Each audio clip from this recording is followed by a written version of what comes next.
Previously on The Daring Detective. During a Zoom meeting, a history teacher and two school governors discover Mark Hadley has been found dead, and now it's up to Detective Walker to dig deeper into these curious characters. Could they be prime suspects?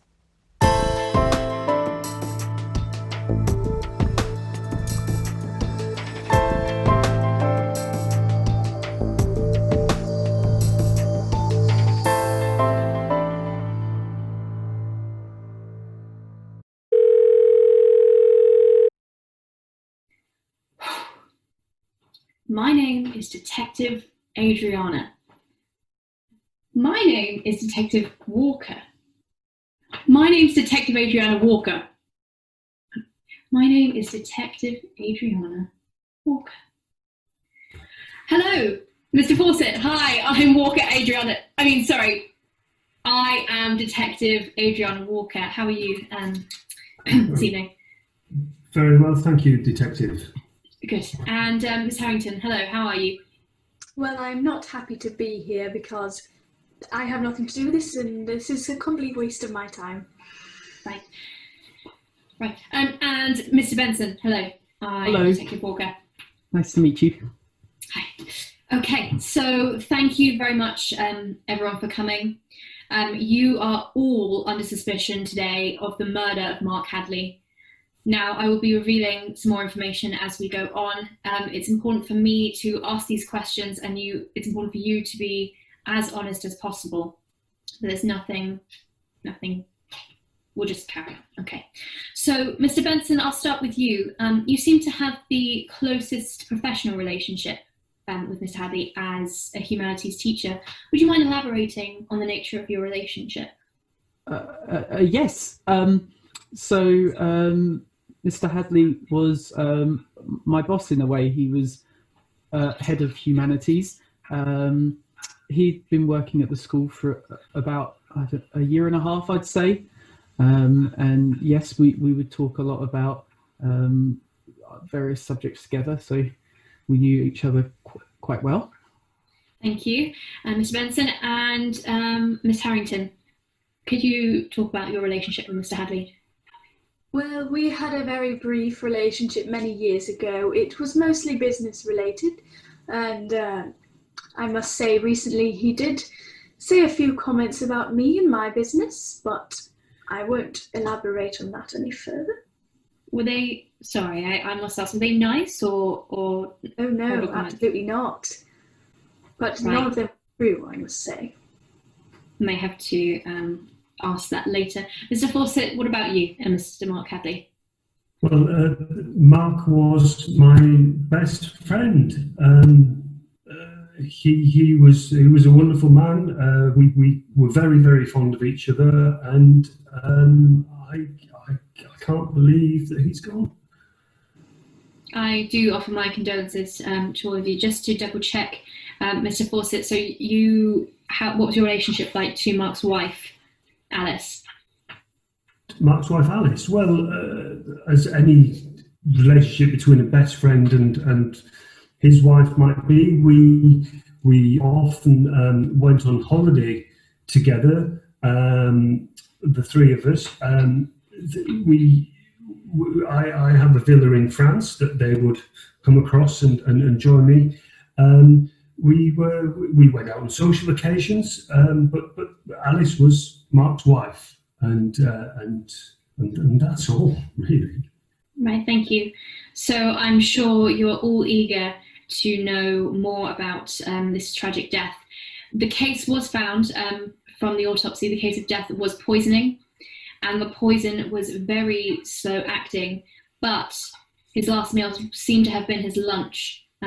He had died before he could have had dinner. Now, that leads me to my next question. Mr.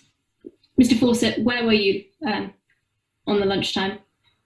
Well, I actually I had lunch with Mark. We discussed the meeting that evening. We were looking at funding for the history and the geography trips.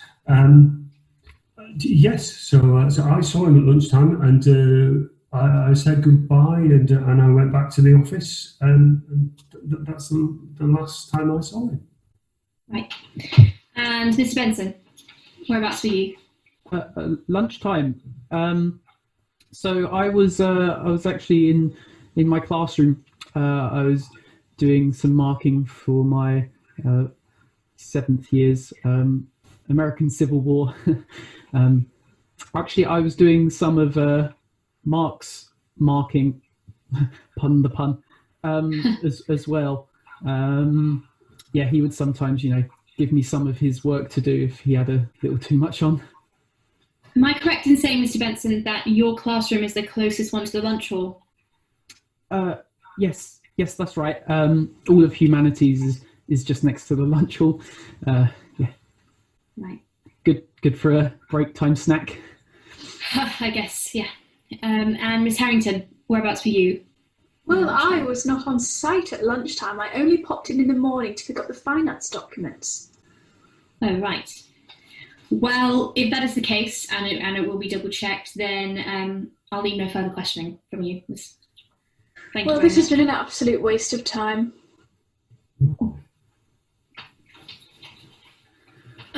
Anyways, back to the questioning. Now, what we can further reveal about the poisoning is that a chemical was found within the lunch, and the chemical was a chemical that has been used on the school site and is stored there. Now, Mr. Fawcett, can I ask, as a governor, do you have any access to the chemical store in the school? Well, I suppose I could, as a governor, because I'm a very active member of the school community. I'm trusted within the school, so yes, I do certainly have access to all parts of the school. But I have to say that somebody who you should bring in for questioning at this point will be Sky, the dinner lady, who obviously has had access to the meal that was provided to Mark. I mean, she gave him goodness knows how much mashed potato on that day. I think she's definitely worth, because there was a lot of history there. Sky was obsessed with Mark to such a degree. It was awful. She was a student at the school. I remember I interviewed her. I remember Mark at the time saying to me he was quite scared about Sky getting this job, because he felt that she was certainly obsessed to the point of being a stalker, really. I think that's a modern term. So to help with your investigation, I would certainly call Sky in for questioning. Also, as regards to chemicals, Rob, oh, what's his name? Rob, the cleaner. What's his name? Rob Stanston? Him. Well, he's the guy who's got access to everything, chemical-wise, in the school. He will have keys to the Kosh cupboard, certainly. So yeah, I would certainly look at him as well. Thank you for that information, Mr. Fawcett. It's a lot for me to look upon. Now, Mr. Benson, would you say you have the same power as Mr. Fawcett to access these chemicals within the school? Yes, Ms. Walker. All of the teachers have access in case of things being spilt or what have you. Right. Now, thank you for this round of questioning. I think I'm going to have to reflect further and ask you a few more questions next time. Thank you. Penelope's story is officially corroborated. She was not on site at the time of the poisoning, so she is no longer a suspect. Nigel, a grief-stricken best friend or in love with the victim's wife? David, has he finally had enough of being put upon by Mark? Has he finally snapped? And what about Sky, the dinner lady, and Rob, the janitor? Could they be involved? Find out more next time on The Daring Detective.